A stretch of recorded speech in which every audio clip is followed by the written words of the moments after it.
just to mute themselves. Or Tova, if you have control to mute them. I always like it when we can mute brokers and they can't talk back to us. That's the ideal situation. So Tova, if you could mute our brokers, and let's get going. We've got a really exciting discussion today, and we want to use up the full time that we have.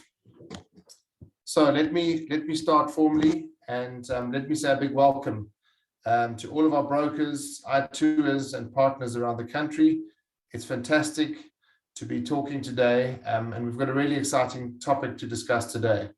So I would like to introduce you to Zaid Bhana, and Zaid is very well known to the iTOO family and iTOO team. He is a casualty treaty underwriter at Swiss Re, and for those of you brokers that don't know, Swiss Re is our lead reinsurer on most of our liability related treaties.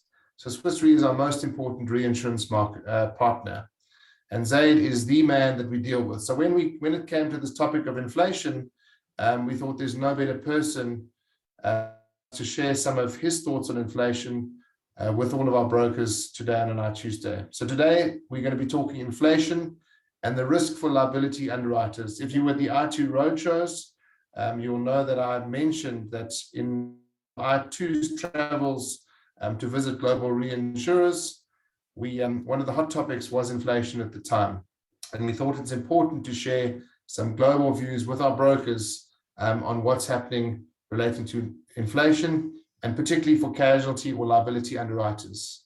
So let me give you a very brief bio of Zaid, and then we can get going. So Zaid, as I said, he is currently responsible for treaty casualty business for Swiss Re, and he looks after the South African market. Zaid is based in Zurich at the moment, but he actually started his professional career as a retail insurance broker in South Africa back in 1986. So Zaid, you're giving away your age here, but I guess age is good because it shows a lot of experience. Good thing is that Zaid has been a broker. So I think a big part of this conversation is, as a broker, how should we be handling inflation when underwriters and reinsurers are wanting to adjust for inflation, but you're a broker on the coal face with your clients in a struggling and tough economy. So Zaid started his professional career in 1986 as a retail broker. He then moved to commercial union. His responsibilities included casualty lines underwriting, technical and product training. So Zaid, it's great back doing a little bit of training and risk management as well. And then in 2000, Zaid made the move to join Swiss Re Africa as a casualty facultative underwriter, and that later incorporated casualty treaty underwriting. And then in 2000, Zaid made the move to be based at Swiss Re in Zurich, in Switzerland, and since 2009, Zaid has lived in Zurich in Swiss Re. As you know, from one of the global leading insurers, he comes to talk to us today as a key partner of iTOO, and he comes to us to share a global perspective on inflation and the risk for liability underwriters. And we're really pleased to be sharing this with our brokers today. And Zaid, thank you so much for joining us. And I think let's get over to you in your presentation, and we will have time for a lot of questions at the end. So if you have questions, put them on the chat or the Q&A, and we will have a lot of time for questions at the end. So Zaid, thank you so much for joining iTOO, and welcome to our iTOOsday. Thank you very much. Thanks for that introduction. And as Justin mentioned, I will try and give you a high-level view as well as try and bring it down to the SA context to some degree. There is no economy immune from this, right? As much to believe that they are immune from it. They are immune maybe in certain respects if there's certain policies in place or certain dynamics of the economy or how the economy is structured. But at the end, it affects everybody. Okay, and this is the concern. It's widespread now, and it's moving very, very fast. So I will give an idea, and I must start off. I am in no way an economist, right? So I'm not going to try and predict what we see, but I'm also taking a lot from our economics team here in Swiss Re Group, and give you some of their views, and their views have changed a lot as well because of the volatility of what's happening out there. So I will I will try and bring all of this together and then bring it down to a insurance and reinsurance level as to what does this mean. Okay, it does affect the man in the street, which US brokers are dealing with on a regular basis, and where do we see this going? So the agenda for today is really, I speak about a few key definitions because the press has been using a lot of terminology. And if you did economics at the university, some of it you may remember, but generally we forget about it, but it's good to put in perspective.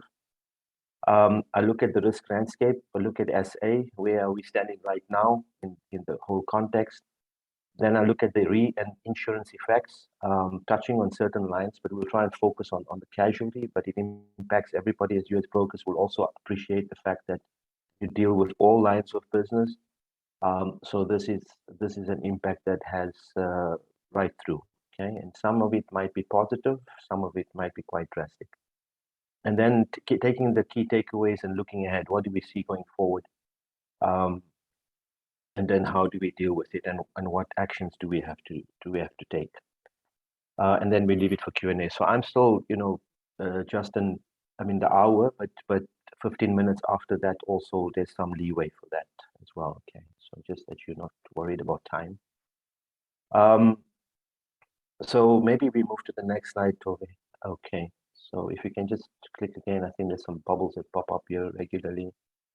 So these are some of the topics that I wanted to just, or terms that I just wanted to clear the air. I think it's important to get this that's out of the way so people understand when we're speaking with the same definitions, right? We know about inflation as a title. We hear of deflation, we hear of stagflation, we hear of inflation, we hear of the recession, right?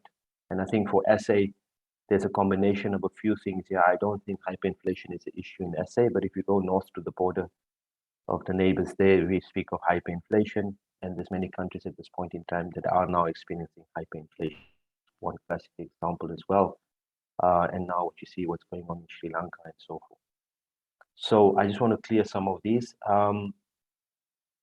Again, the danger with predictions is that how far do you predict, right? How far do you have a view or take a view as to how long this persists?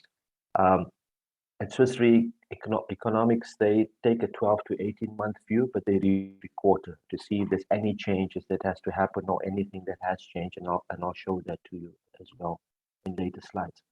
So clarity of concept, inflation. Just it's for you, this might be just everyday talk, you understand it fully, but just to keep it straightforward that everybody's on the same page. It's basically price increases over a period. Your purchasing power of your earning money that you receive or your currency decreases because of the increases in price. And then we've got what we call demand push, cost push inflation, right? So when we speak of demand pull inflation, it's really when the demand exceeds the supply in the economy. So we have an increased demand for a product, an increased demand for a service, but the supply is not there. And we have that situation now in many, many respects, both in the menu side globally and in the services side, right? So there's an issue there. And then when you speak of the cost push inflation, that is really prices where they rise due to the input costs rising. And we have that at this point in time as well. So for instance, the highest contributing factors or the biggest chunk of it comes from rising wages. It could be increases in taxes as well, could also be an input cost, and the imported inflations, right? So you got international costs related to that, and you got foreign currency fluctuation movements relating to that. And that definitely is a situation we are seeing right now, and we'll go into some of the details of that. When we speak of deflation, it's really the opposite of inflation, right? So we have decreases in prices, but when you have a purchasing power that increases, right? So your money actually buys you more than what you would have under inflation. It could also lead to what we call negative inflation. So that's something sub 0%. We're not going to be there for a while. Even if things subside in the next 18 months, we're not going to be in a situation where we were for the last couple of years globally. It's going to be still fairly, I wouldn't say high, but higher than what it was in the past. So just as a reminder, for the last 7 to 10 years in most developed economies, they had a benign inflation. There wasn't really any issue here. And now they've been just struck with this huge thing, right? So moving from percent inflation to a 6% inflation overnight is a disaster. Okay, this becomes a problem. Now I must put it in context, right? South Africa is used to a inflationary environment, not hyperinflation, not crazy inflation, but you are used to an inflationary environment that the Reserve Bank has a range bound, which we'll talk about. So it's not something that's new to you, but the pace at which it's happening and the frequency of change is the concern. Okay. So again, on deflation, it's the opposite of inflation. It can occur due to reduction in money or credit, meaning that you have less money circulating or credit, or there's government spending reduces, right? So you have a deflationary environment. And then personally, you and I on the street, we just adjust our, okay, we just don't buy much as such. But what this can lead to is that you can have an increase in unemployment, okay? Because you don't have the demand. And so there can be an increase in unemployment because manufacturers and services will just scale back as well. It doesn't make sense to produce more and more and more, and nobody's really purchasing it. But then stagflation is the other concept, which is something that is also, say, that would have an impact on SA. It's basically a slow economic growth, but at the same time, due to the slow economic growth, you still have prices increasing. This is the difficult one. So you have inflation, but you have a stagnant economy, or an economy that's not moving. Okay, and this is the one where South Africa is experiencing this, and many other countries. I don't want to, but I'm speaking as an SA audience. But there are many countries that are experiencing this, and there's a fear that some of the countries are going into this situation as well. So that is stagflation. It's not going to be the view is from all the economists. It's not going to be like what you experienced in the 1970s in prices, because there's a difference now compared to the 1970s. There's more capital available compared to the past. The economies are restructured in different ways. So it won't be as in the 1970s, but it will still be a problem. So recession, if we speak of a recession, we speak of a significant decline in economic activity, where nothing happening, going down very fast as to what the economic activity should be, how the economy is actually or should be performing, not at its peak level, or not capacity that it should be, or moving in that direction. It's actually stagnant or just going down and down and down as far as that is concerned. So what are the causes of that? You have a sudden economic shock, for example. This leads to some form of financial damage, if you want to call that. There may be too much debt in the market that cannot be serviced. Many economists are experiencing this. And then you just have inflation time. So it's just really the prices are still rising. And then you also have lots of inflation coming through. So it's a bit of a toxic situation to some degree. And then you have the other causes that you have an unrealistic stock asset valuations, right? You've seen this in the stock market, where you just find stock prices are overly valued. And then you have this bubble that's really created.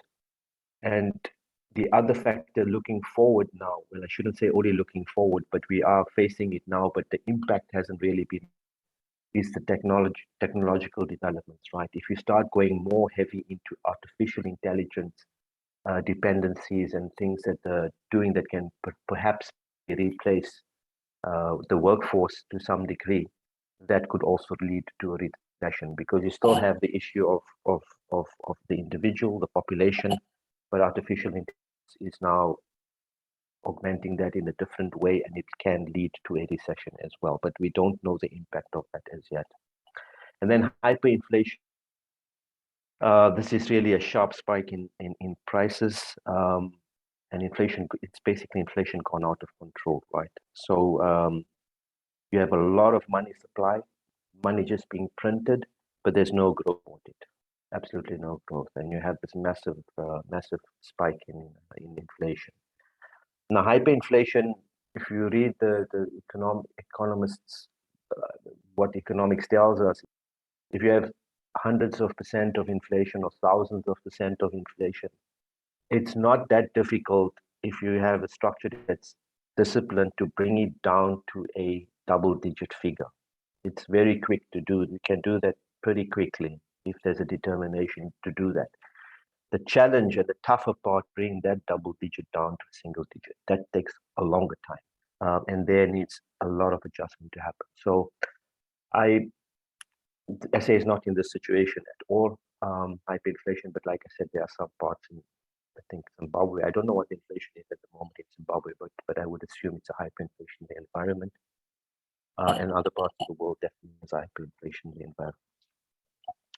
Good. So maybe we can move on then to the next slide, if it's okay with you.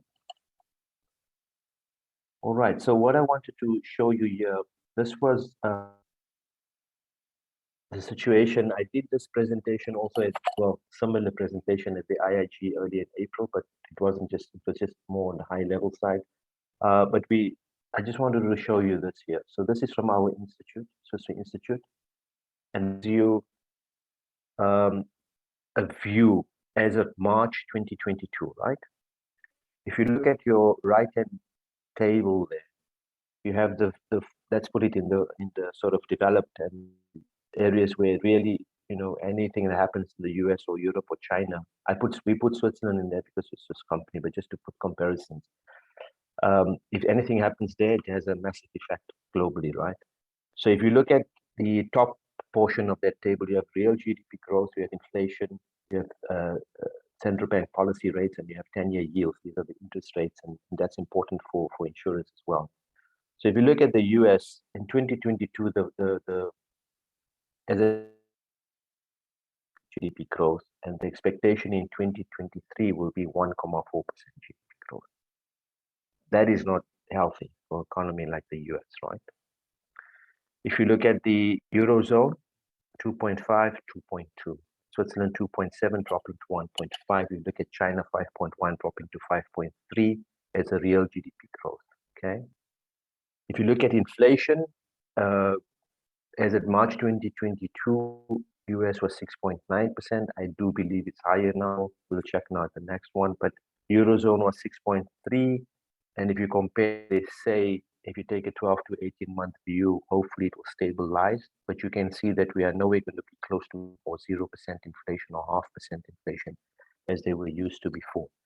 So the projection as it March is that 2023, for example, the US inflation will sort of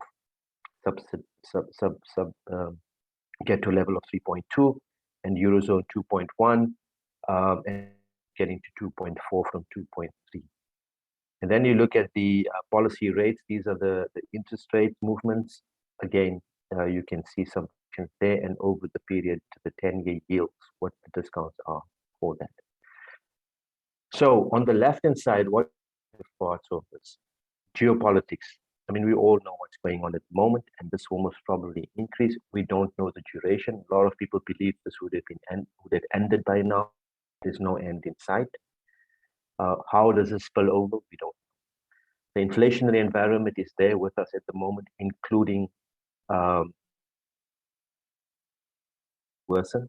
Inflation is still there. Inflation is also the situation that we are in right now is as a result of us coming out of COVID in a way which has created a massive backlog in many cases. You see that now in the airports. You must have read in the papers, massive cancellations, people queuing, 3-4 cancellations, flights just being diverted, airports chaotic completely because they have not prepared for all of this and they don't have the necessary services to deal with it. This is happening globally.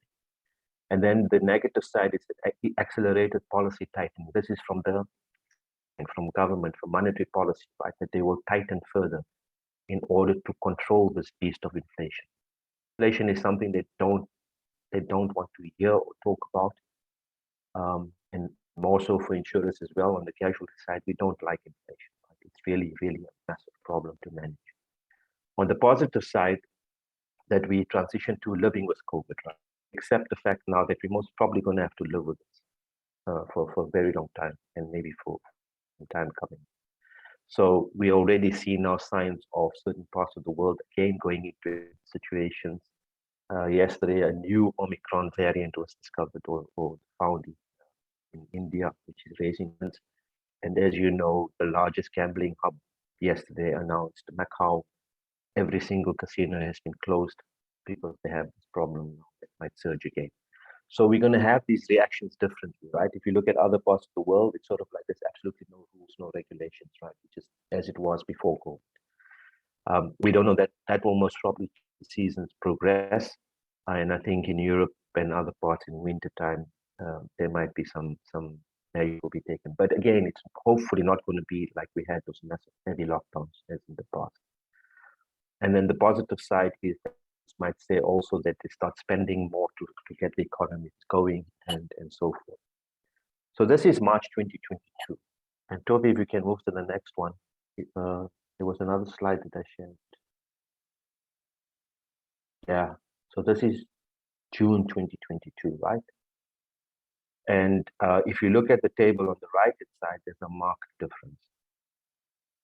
Okay, the US, it was predicted that most probably will end up at higher growth, is now even forecast lower, Eurozone even worse.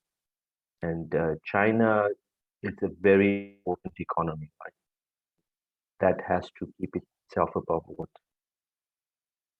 But you just don't know where that will end up, okay? And you can see on the inflationary front, the it's upticking from as of June 2022, March 2022, June 2022, it's changed again. And if you look at the left, so it's so quickly developing that the cycles are mini cycles. It's yearly cycles or half yearly. It's actually quarterly cycles, maybe even less. But the data will come out every quarter. Most probably see changes. We hope that it's not going to get any worse as a prediction. But if you spoke to our economist here sometime, he was very bullish about things. If you speak to him March or earlier this year, completely changed, right? Because of certain situations that beyond out of any control of anybody that can deal with it. If you look at this, the seesaw on the left-hand side, the only thing that has changed there is the second sort of bubble there on inflation on the negative side, inflation and expectations. What do we expect going forward? And that's unpredictable. We just don't know. And if you look at the positive side, there might be a shift to investing in the real economies, right? So really on manufacturing, on stuff like that. So that's the positive side and the hope. But the point of these two slides was just to show you how quick it changes. And in this situation, it hasn't changed. The forecasts and the predictions are not going in the right direction. It's going in this direction. So to set the scene globally, that is where we are, what we see, and it's very much in consensus and in line with many other predictions and so forth. It might be a point 1 year out or there, but generally the forecast is it's a tough road ahead, and 2023 will be tougher. Okay. So where do we go to from here? If you put things in perspective for SA, as I mentioned to you, South Africa is used to I wouldn't say a high inflation environment, high yes relative to maybe Europe or the US, but it's within an inflationary range. It's used to a higher inflation than perhaps developed economies that they're not used to for the last couple of years. We know that the Reserve Bank has a target of 3 to 6%. As of April 2022, that target was on the upper end at 5.7 to 5.9, which data you read, but let's give them benefit of the doubt. But the point is that it's close to the 6% range. As of May, we are at 6.5%. So we've over the target. So what does this mean? I think you've seen it already. You may have seen, please correct me if I'm wrong, Justin, but I think you have already seen interest rate movements already, this adjustments. Yes, that's correct, Zaid. 2, and I think they're predicting another 2 as a minimum. So the point is that the monetary committee, whatever they call it, the MPC, will take action because they just cannot afford for this to go out. It has massive impact. So they want to bring it back in line with their target of 3 to 6. So I'm sure they would interest rates again, at least twice this year. So if you're sitting at 6.5, you're not at 8, one could argue, but you are not getting the right trend. And a lot of factors, energy costs are just skyrocketing. This is a global thing everywhere, not only SA. So you just look at your petrol price now. I give you a simple example. Here in Switzerland, 5-6 months ago, I put it in perspective. I guess you could fill your tank, a 50-liter tank, maybe a rough of petrol would have cost you about 25 Rand. As of now, you're paying something close to 38 Rand a liter, right? So in a space of a few months. Hopefully it's stabilizing, but we just don't know where this will lead. And we're already seeing electricity costs and energy costs going up. You see it in the UK and everywhere. And then the food price pressure, grains, main contributor. I was shocked, people forget that oil is oil, right? I mean, they also need farmers to produce this. If that's not coming through because of geopolitical situations or supply chain constraints, then you've got a problem. So I don't know what the price of cooking oil in SA, but it's shot up everywhere. So that's also. And then the import cost inflation in SA. This is obviously you import a lot of stuff, global markets and the rand volatility, but you're not a completely imported. SA is not a completely imported nation, right? If you go in other parts of Africa, there's just about everything, and the pressure there is much higher. If you go to other developing economies, they really don't have any manufacturing base. So somebody put a comment here: cooking oil 120 Rand for 2 liters. So that is massive, right? So you can have an impact. Those that love out, I guess you'll also find the price going up there as well. So these are the contributions, right? For SA on the GDP side, 2021 came in at 4.9%, 2022 circa 2.1 to 2.3% real GDP. When I say real GDP, taking inflation into account. And then 2023 and 2024, there's question marks here, right? Again, predicting is very difficult, but if they take it as of now, 1.9 to 2.1, worst case scenario, hopefully, but it hopefully gets better. But this is very difficult to predict there's so many moving parts at the moment and so many situations where nobody can get a grip on or handle. The big issue in SA is the unemployment rate. Now I put 25% to 31%. It depends who you want to believe and whose data you want to read and how this number is calculated. There is various ways of calculating this number. There are even numbers of 20% or 21%. And this is the problem globally, right? People account for unemployment in different ways. So somebody might say, well, in one region, the employment rate is 5%. Yes, but go into the detail and understand what is that 5%. What do they take into account? What don't they take into account? So there's always a problem of definition and what makes up this unemployment rate. But nevertheless, the point being that it's high. And remember that I mentioned that this relates to the recession fears as well. Okay. So this is putting SA in the quantitative side. On the consumer side, if we now move on to the manufacturing side, your producer price inflation, which is a very important barometer. We tend to forget about this. So this is your cost at the factory gate, as they call it. I always hear economists using that phrase. So 2020, we had a PPI of 3.3%. 2021 was 10.5%, big shocker. And as of May 2022, it's sitting at 14.7%. The numbers just came out a few days ago. So the view is that hopefully it's reached its peak, but I don't know. Again, there's a lot of, we don't know where the year will end up. This is very important. It might come down in June, stabilize in June, come down in July. We just don't know. Manufacturers adjust according to how they have to deal with the situation and survive. So they might adjust on things on costs on their side, and it's a lag to filter through. So at the end of the year, I don't know, it may land back at 2021, it could be 12, it could be 13, it could, we just don't know, but the signs are that it hopefully will stabilize. But it is an important index that we have to look at as well. We can't only look at the CPI. And there's a lot of shortcoming in the CPI as well. And then the other factors are wage and construction material index up. If you were to build a square meter these days and try and do a renovation and try and do it 3 months later, you would probably see the costs increase significantly. Wage indexes are going up because of pressures on people's personal incomes. So there's an impact on the wage side. So the wage index is much higher than CPI. And then medical inflation. This is a bit of a difficult one. And I put here it varies.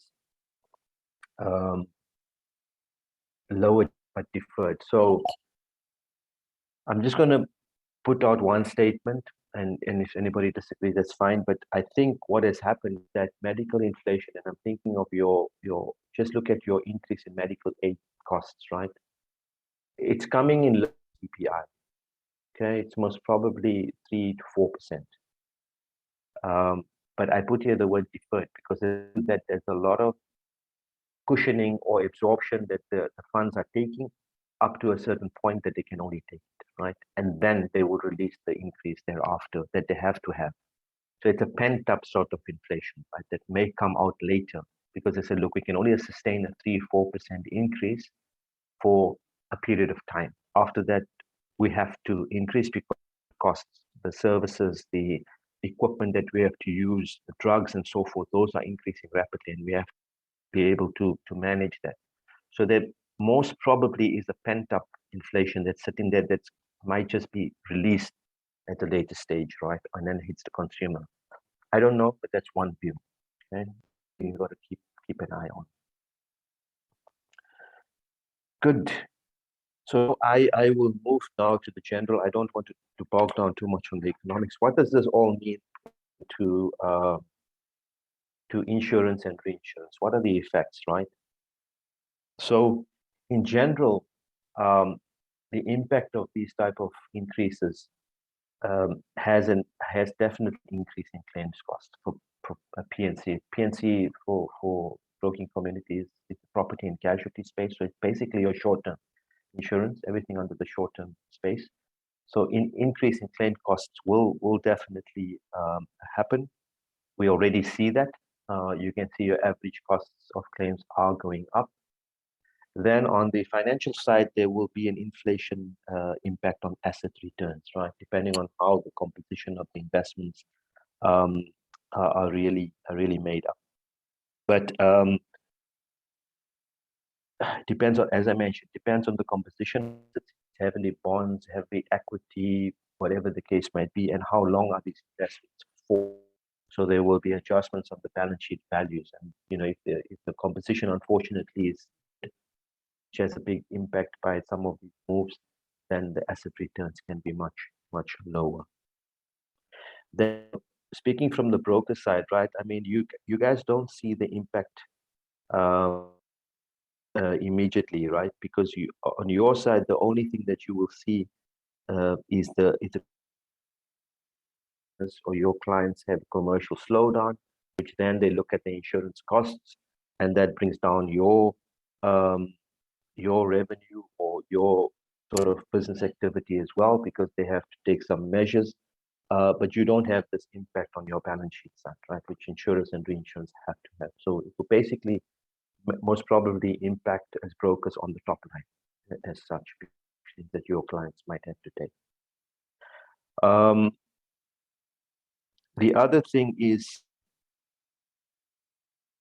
if you look at, sorry, if you can just go back to the general, yeah. So the challenge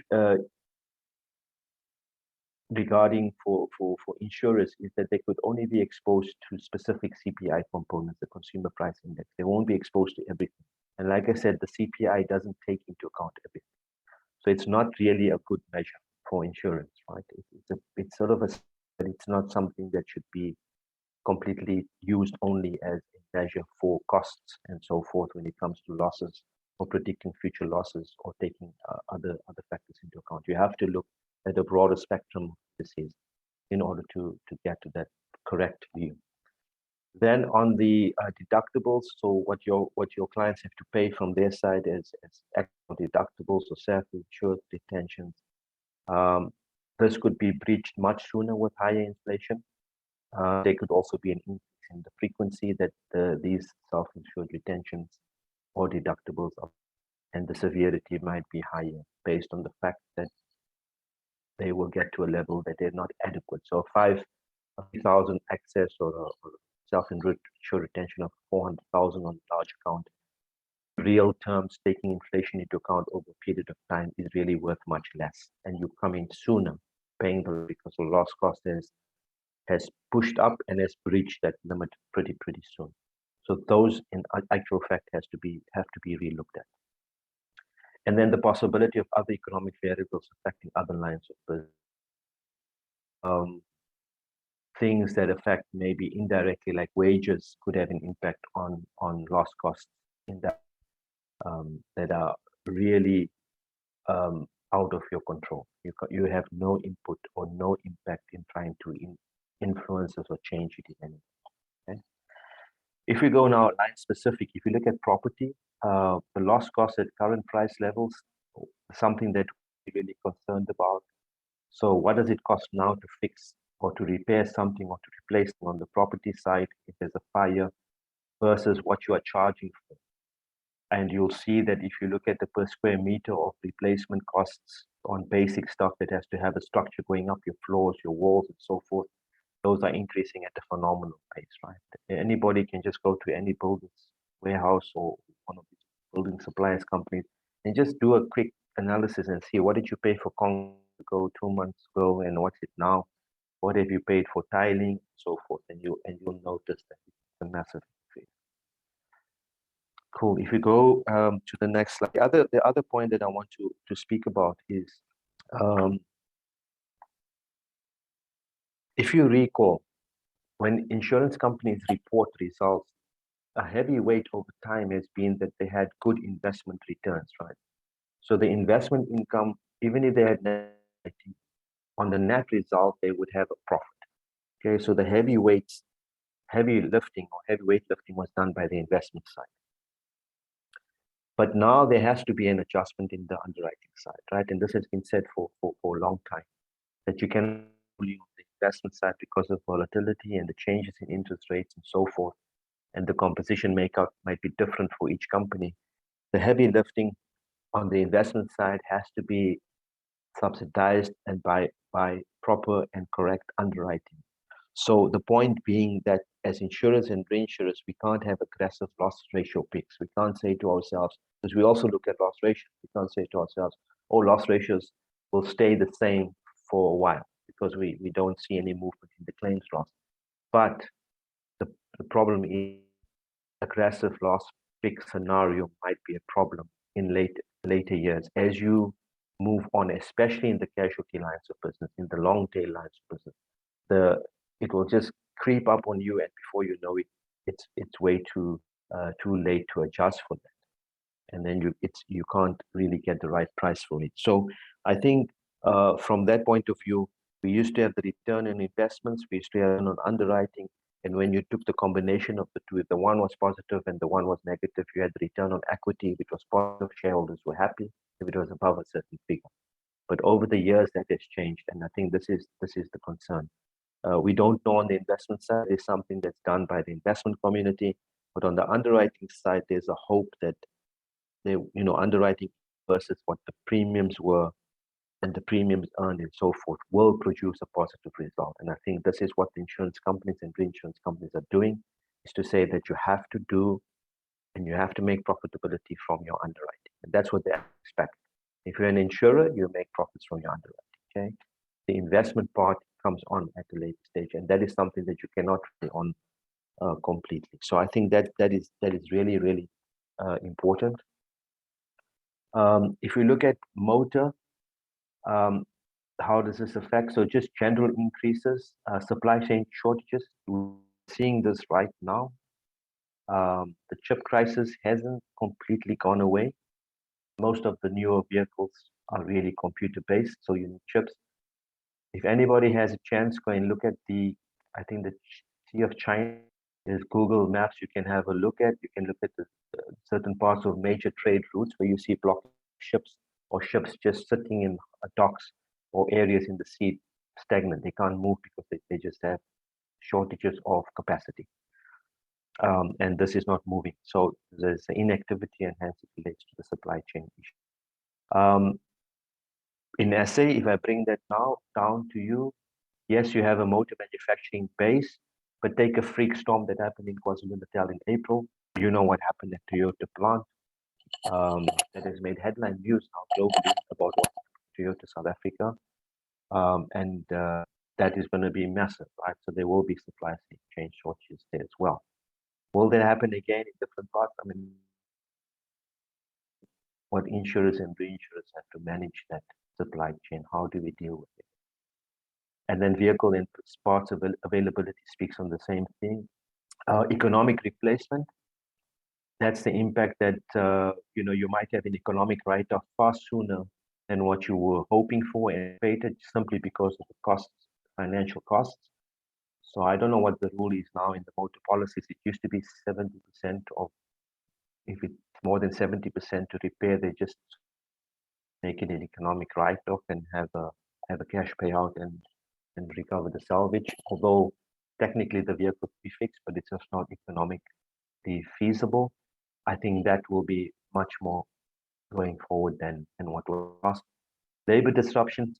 We see that everywhere, all over the world, people are downing tools or just demanding certain things. So that creates another supply issue.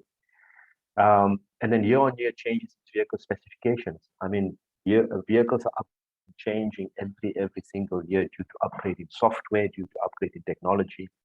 In the past, I mean, if you had a model, let's say the past many years ago, if you had a model of a Mercedes, it didn't really change. Maybe in another 3, you might get the new model coming out. But if you look now, it's really changes out here virtually every other month, right? There's a change in the technology or so forth. So that adds to the stress. And then new vehicles versus spare parts. Again, new vehicles, they want the guaranteed parts. If it's under guarantee, they want the original parts. And then the spare parts, where do you source it? How far do you go? Yeah, that's all going to have an impact, right? And manufacturers are not going to budge on that unless they are comfortable that none of their IP or branding has been damaged. On the MedMail side, technological advancements and treatments, this is changing as we speak, on a regular basis, and this comes at a high cost, right? If you need to get the latest equipment in, if you need to get the latest treatments in, they come at high costs, and you have this cost push inflation, dependent on the currency, depending that you have to get it from abroad, and there's demand for that product maybe from other parts of the world, creating a problem, and yeah, who's going to pay the highest price for it will get the product. And then lower increases seen but deferred, and I mentioned this earlier, right? I suspect there's a pent-up inflation here on medical costs, and I think it's just a matter of time before the medical insurers start passing that on, even at a higher rate. Different ways of dealing with it, but I don't think they can continue with just keeping it below CPI all the time. If you move on, Tove, yeah, on the engineering side, where you have a period of high inflation, it's the influence on the portfolio and quality. So as insurers, what type of portfolio do you want to see? And you want a quality portfolio. You don't want a portfolio that's going to bring frequent losses. The effect on policies with long duration. So you have contractors all risk, for example, that can run for 3, 4, 5, 10 years, sometimes in different parts of the world. What impact is that going to have, inflation going to have over those? So you will find contract values changing much more rapidly than the past. Have you adequately priced for it, or should you have a readjustment in pricing as you move along because of inflation? Construction quality. Are people going to skimp now and cut corners in order to meet the costs? Big question mark. because construction companies want to maintain their margins, which is the next part. So they will cut costs and maybe use different quality products. And then on your CAR and inherent defects insurance, that, you know, later down the line, if defects are found out, is it because of the poor quality or the poor construction, because of costs that contributed to it, and hence you have an increase in defects types of insurance. So these are things that one has to think about. On the liability side, you have an increased liability on the balance sheet and reserve increases, because we have to factor in what, as you would know, for liability, it's a long tail business, meaning that you're not going to pay your claims out immediately. You're going to take most probably years to pay out, because there might be court battles, there might be negotiations, arbitration, and so forth. Witnesses that come in depending on the complexity of the allegation, and you know, these can adjust and change over time, and these costs will impact, and you will have to adjust your liabilities on your balance sheet and increase your reserves perhaps, and that has an impact. Okay. And what about future claims or policies that are issued now? So, you know, that is casualty business. You basically getting the premiums now for potentially future claims. It could happen in a year, it could happen in 2, it could happen in 5 or 10 years time down the line. So what are those claims going to look like? And this is something that we have to take into account. There's an increase in loss of earnings, meaning that people's wages, as I mentioned, are increasing, so the increased. So are you getting adequate premium for this going forward? So if I take a very simple view, if an underwriter company is sitting there and looking at a workers' compensation insurance, for example, or some form of where the payout is dependent a hell of a lot on wages or earnings, then year 1 you charge X, year 2 you say, okay, we keep it at X because there's no losses. Year 3 we do the same. Is that correct? Because in the future, that earnings are not going to be as year 1 or year 2 where you kept your premiums the same. Those earnings are going to go up in a much higher tangent, and your price is just staying very level. So it's something that you have to think about. And the third party has no great reason to control costs. The person suing your client, the third party, which is what liability is all about, they have no incentive to control costs. Why would they want to do it? They want the best for themselves. So they will go to the best lawyers, they will get the best treatment, they will ask for the best. All that, yes, it's negotiated, but there's no incentive to say, please, Mr. Third Party, try and keep your costs down. There's no incentive for them to do it. Why should they? This is all the questions we have to ask. Moving on, I think the liability side, I spoke about the liabilities on the balance sheet. I don't know why it's repeated. Yeah, sorry, it's more my fault. The last 2 points. Social inflation. So just a little bit about social inflation. We speak about inflation, but we have economic inflation, we have social inflation, we have many forms of inflation. Social inflation has cracked its head. And the only example I can give you that can relate to you in South Africa is look at COVID losses. Okay, that happened in the last 18 months, I guess now, with all the court rulings and so forth. Your COVID losses in SA was a form of social inflation, to put it very simply, because it was payments that were made outside the ambit of perhaps contracts or outside the ambit of practice in paying out claims. That is a form of social inflation. It's inflation that is really added on, that you can issue in the US. It's starting to become an issue in Europe. It will figure down into South Africa, no doubt. And we'll talk about that just now. But it is an issue.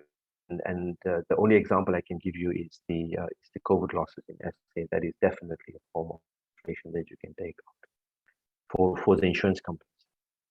And then we have the phenomenon in liability for litigation funding actions. South Africa is not immune to this, right? We're already seeing signs of increased activity or wanting to have class action. Yes, there's a procedure to have class action. In order to get a class action vetted by the court to say you can have a class action, so you have to go through a legal process.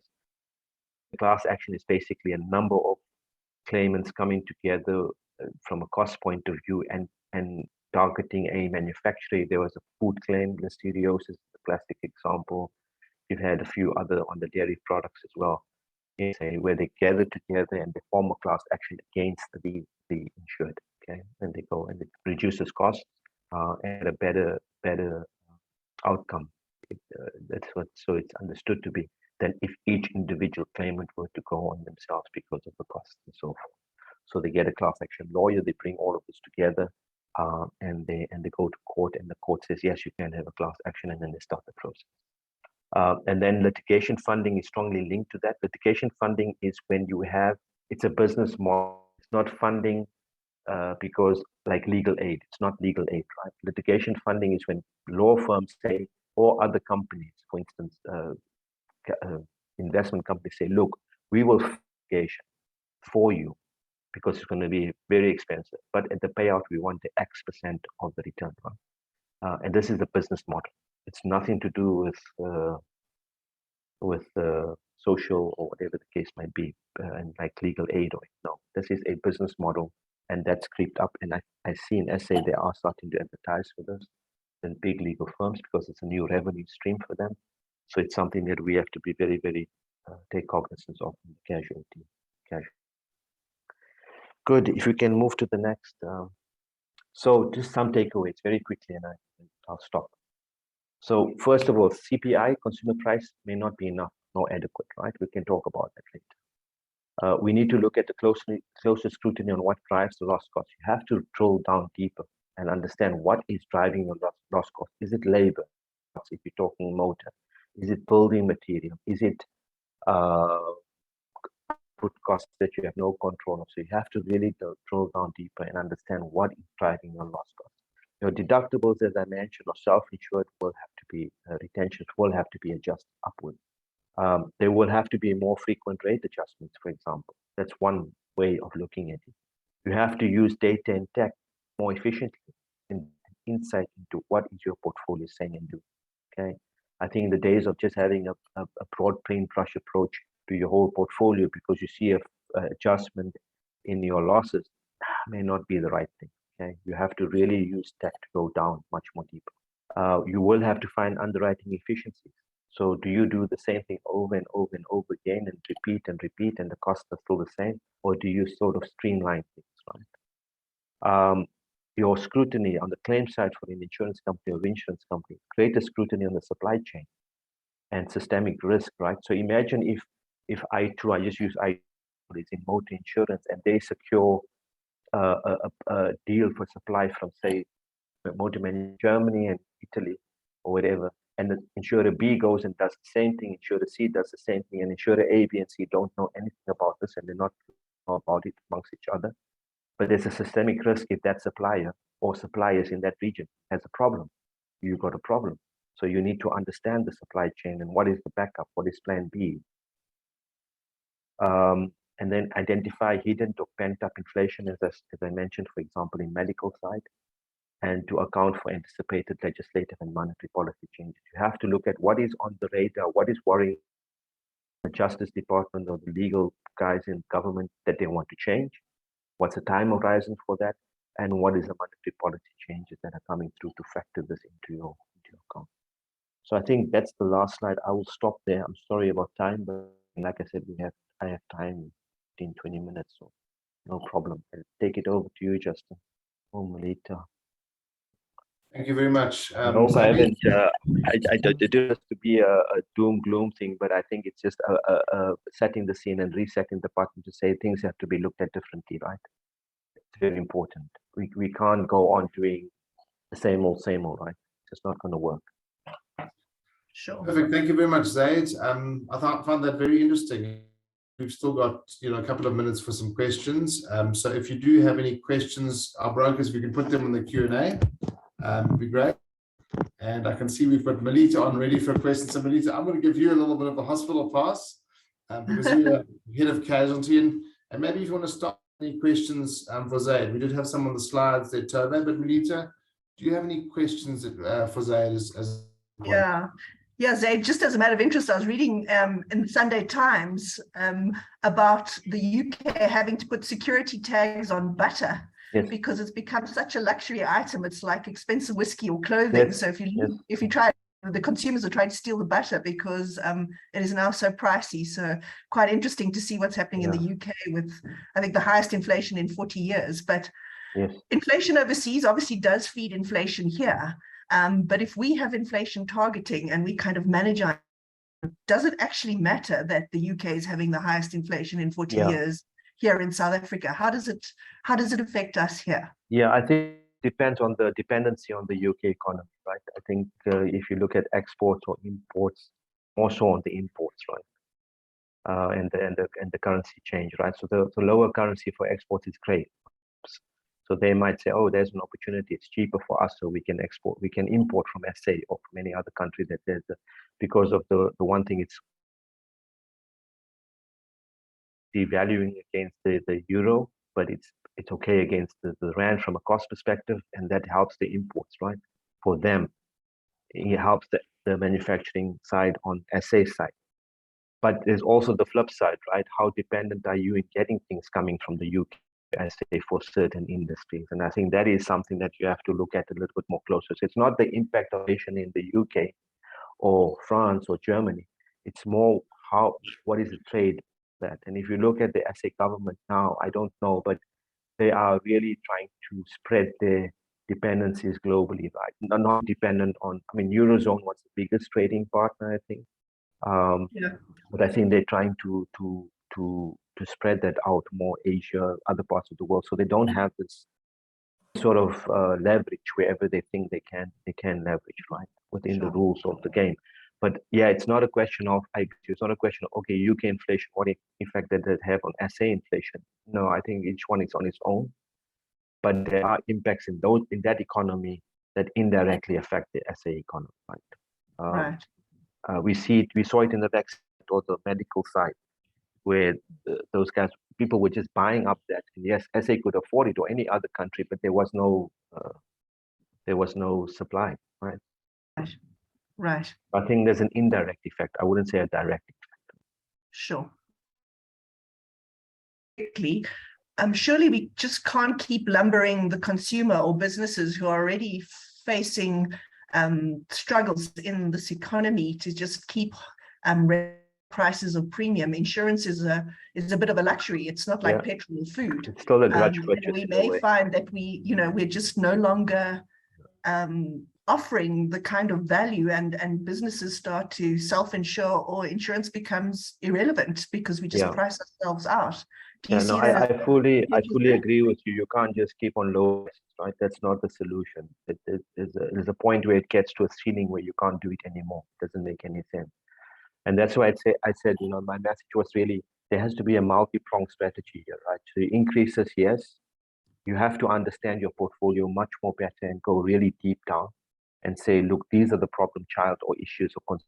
This is what's driving our loss costs. Is it the labor cost on the repair side? I just use motor because that's a very quick one you can pick up. Is the repair cost on the motor side the issue, the labor cost, and how can we negotiate that? How can we find to bring that down? Is it an issue with a specific model of vehicle, right? Or a specific brand of vehicle that we have to maybe cut down our portfolios too heavily? Because you will find insurance companies doing comparisons amongst each other and say, how is their motor doing well and how well when we're targeting in the same space? So I think, yes, there has to be a multi and just really getting down. I think claims and procurement is key, right, in many respects. And on the casualty side, you got to look at the future loss cost, and that's very, very difficult. I mean, we also struggle with that sometimes, right? How do you predict 5-10 years down the line? But if you look at legal costs, I mean, I don't know what the cost on a basic attorney service in SA these days per hour, but I would think 2,000 Rand an hour is a minimum. At least. Before you bring in the specialist legal counsel and senior counsel, that's most probably 5,000 an hour. I don't know, but maybe you guys will be closer to that. So you got to think about all of that. That when the time comes, a claim is coming in 5 years' time, is our premium that we collected adequate and the portfolio manageable for this, and not to go the next year and say, oh, now we need a 300% increase. Most probably you will look right. So you have to keep that factor into account all the time. But it's a difficult. I agree. You can't push price increases all the time on the consumer. They just point where they say, you know what, doesn't matter. I'm going to take out the bare minimum insurance, or I'm not going to insure at all. You don't Right. want that situation. Yeah, absolutely. No. Maybe I'll come in with one last question, and then we're probably nearly out of time. I mean, if any of the brokers want to stay on, Zaid said he's available for a few more minutes. But Zaid, I think you've painted a picture of inflation, and certainly there needs to be some management of cost, but probably some price increases to the consumer. You've touched very briefly on social inflation, and that's a whole nother issue. And in a country like South Africa, we've always seen we're different to the US.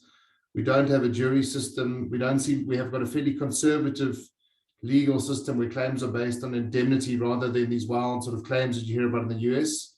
But do you have any comments on social inflation in South Africa? Or any examples of that's a concern here in South Africa, and just touching on social inflation as a further pressure in casualty. That is a good question. So social inflation is a very broad concept, yes, and I agree. In the US, it's much more prominent. In Europe, it's starting. I would say most of the Anglo countries, it's much more than SA won't be immune from this. Australia, New Zealand, definitely. So I gave the example of the trigger in SA could be the recent COVID losses, right? That's definitely a form of social inflation, right? The interpretation of things was completely different to what you can expect in a normal claim situation. So one could argue that could have been a trigger for social inflation discussion or setting the scene in SA. You may not be affected by social inflation as in the US or other jurisdictions, but it is looming. And I give you an example. There could be potential for broader interpretations of legal principles, right? That is possible. If the courts decide to interpret a legal principle differently to what is customary and they defend that is a form of social inflation, right? Or you have smarter plaintiff counsel where they advise as to how to approach the loss, how to approach the insurance company, the claim, how to demand from them. So you have really sophisticated and social inflation, right? So the point is that what I'm saying is I don't think it's yet an issue. The signs are there from a casualty. It's a question of preparation, right? How are you going to deal with that when it comes through, and do we have a view? So I think the other point, the one last point I want to make on that is that the narrative in SA, the social narrative is changing. The attitude is changing, especially towards companies and corporates, right? There's always this victim or accusation mentality, right? Which is also happening in other parts of the big bad corporate. So we're going to go for them in every way, right? It becomes a media lost in all sorts of different opinions on the media, and that the sort of case is fought out in the media, right? So social narrative will change and will have impact, and that is also part of social inflation. And then the unexpected new technology, the costs that come with that, we may figure that out as yet, that might contribute. So I think there are looming signs of social inflation, and it's something that we just have to keep an eye on. But there's very many reasons to believe that it's around. Right? It's around. Unfortunately, SA experienced it the hard way with COVID. And Zaid, as you mentioned, I mean, I think COVID in South Africa was probably the best example of that we've really seen of social inflation, where the courts just took a favorable view. Yeah, carry on. Zaid. I mean, just to put, I mean, you guys would know about this, but the COVID, say, had global attention, right? Yeah. From a legal point of view. Everybody was watching globally. Everybody, even here, everywhere, was watching what the legal outcome will be of these losses, right? Because it sets the precedent. And then also what happened in the UK affected, and so it was a big thing. I mean, everybody was saying what's coming out of SA because they were affected in a hard way. So yeah, it's not just an SA issue; it's been observed, right? So certainly in South Africa, COVID was an example where the courts to favor the small business or the small man in the street. And that's a different discussion, but that is a form of social inflation, or widening interpretation, right? Absolutely. So I think we are pretty much out of time. We've got about 7 minutes over time. But Zaid, I would like to say thank you on behalf of iTOO for sharing your insights. I certainly found it really many challenges ahead, but really good to be aware of what's going on and what's happening around the world, and many relevant examples to South Africa. So Zaid, thank you so much for your time. I mean, if anybody on the panel list or participant, so to speak, want to contact or you find out, just let me know. Perfect. We have Mamweti over in Zurich at the moment. So Mamweti, you don't look like you are the concerns of inflation, but maybe Mamweti is a young iTOO that is over in Zurich on a training program. Mamweti, as everyone's leaving, if you maybe would want to share any of your brief learnings that you've from Swiss Re in Zurich, it would be fantastic. And Zaid will be on for a couple of minutes if anyone else has any other questions. Hi guys, sorry, I'm a bit late for the session. We're currently at Climeworks, which is in partnership with Swiss Re as part of their sustainability efforts.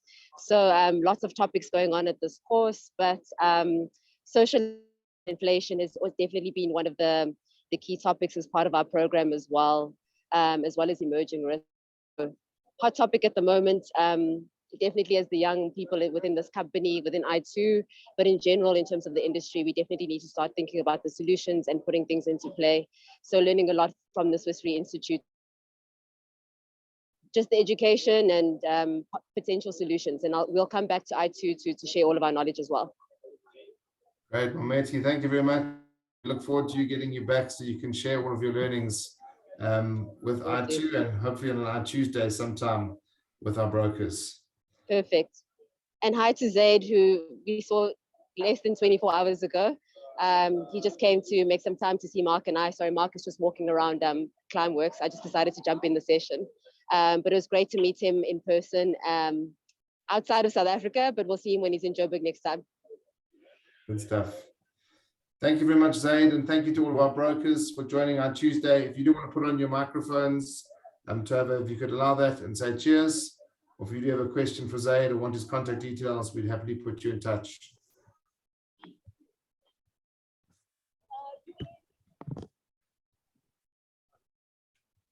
I think Tova is still muting all of you. No, I have unmuted, so if anybody wants to say bye, you're most welcome to do so. Perfect. Justin, there was one